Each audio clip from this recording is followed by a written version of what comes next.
Assalamu alaikum wa rahmatullahi. Bidiyon mu na yau zamu nuna yadda ake ɗinka peplum wato rafa mai tashi. Ku biyo mu a cikin bidiyon.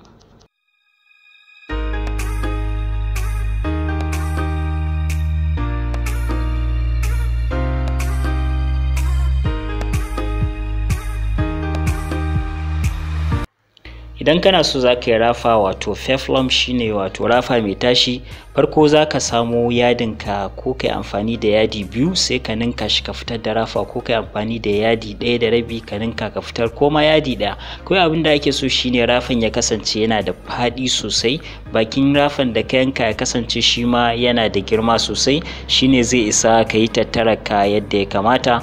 Ana tattararsa guda 2 a gaba 2 a baya, ko kuma 3 a gaba 3 a baya. Wato tattarar dai tattara ce mai girma, ba mutsi kamar yadda noma ake na normal rafa ba.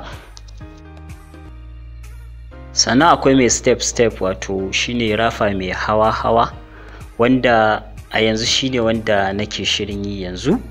In kuka biyo mu za ku ga yadda abin yake.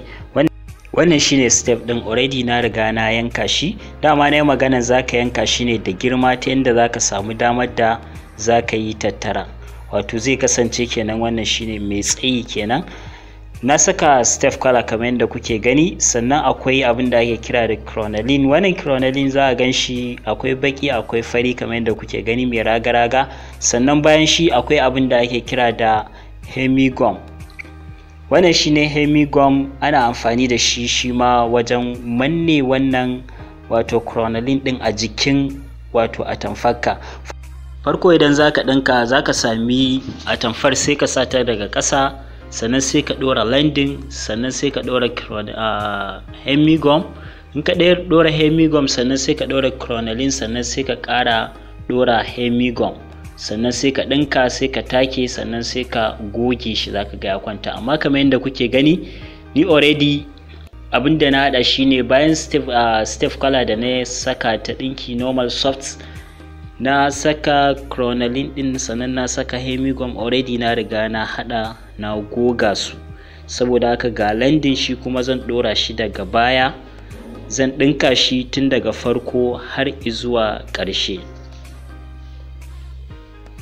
Zan dinka shi har zuwa ƙarshe, sannan sai na juya shi.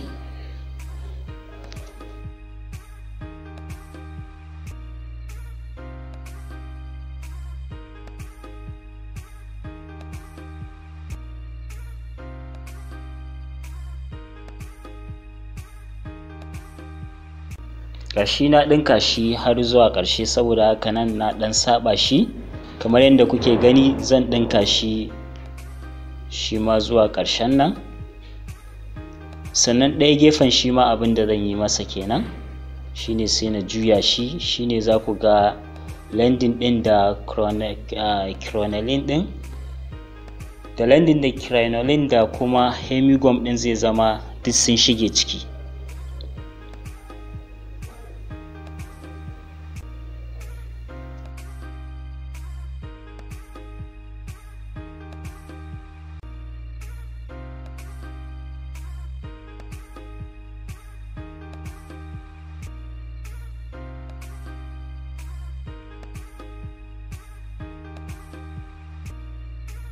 Sai ka ɗan yayyanka bakinsa kamar yadda ake gani, sannan sai ka juya shi.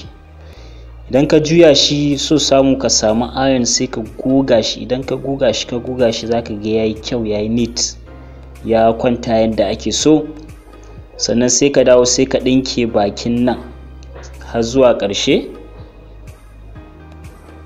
kamar yadda ake gani. Gashi na ɗinke shi har zuwa ƙarshe. Kawai yanzu abin da ya rage min shine na ɗora shi a jikin wato saman rigar wanda breast cuff yake a jikinsa, shine wannan kamar yadda kuke gani.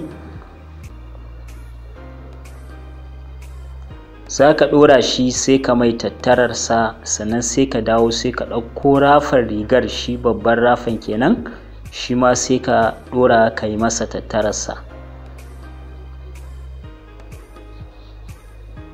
Gashi na yi alama, gurin da na yi alamar shi nake so ya zama daidai nan kenan, daidai tsakiyar gaban rigar kenan. Gashi nan kamar yadda ake gani. na yi maganan cewar shi yanayin tattararsa ba normal rafa ba ne wanda za ka jero tattara da yawa a jikinsa. Shi kawai wannan ana yin sa ne a takaice amma manyan tattara, saboda haka za ka yi tattara ne manya ba kuma masu yawa ba. Ga shi kamar yadda ake gani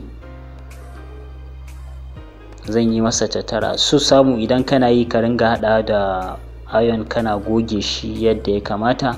Gugar shi ne zai baka damar da zaka samu nutsuwar da zaka yi ɗinkin kai da kanka ka ga ɗinkin yana yin kyau.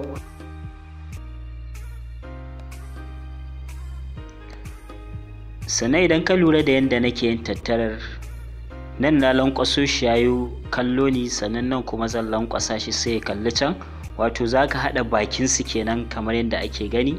In ka lankwaso shi sai ka lankwasa shi ka haɗe bakin su kamar yadda kuke gani. Gashi na haɗa guri ɗaya, saboda haka zan ci gaba.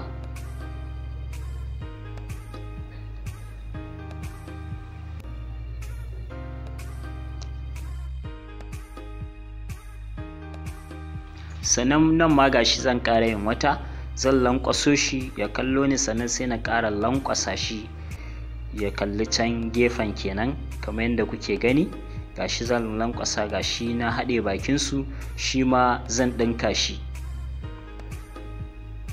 Saboda haka gashi kamar yadda kuke gani, dama ne maganar tattararsa ba wai haɗe shi ake yi da yawa a ta yi ba, a ana yin kamar guda 2, 3 ko 4 gaba ɗaya a jikin rigar, ko guda 5, ya danganta da yadda ake son tattarar ta kasance. Kamar yadda kuke gani gashi na gama da tattarar step ɗin, wato saman rafan kenan, hawa na saman na gama da shi. Saboda haka yanzu rafar shi ma zan ɗora shi har ƙarshe. Kamar yadda kuke gani gashi na ɗora rafan ga yadda rigar mu ta kasance. Saboda haka wannan step ne mai peplum ɗin, sannan shi ma na ƙasan ana iya yi masa peplum idan da buƙatar hakan. To muna godiya da ziyartar wannan channel mai albarka, mun gode sosai.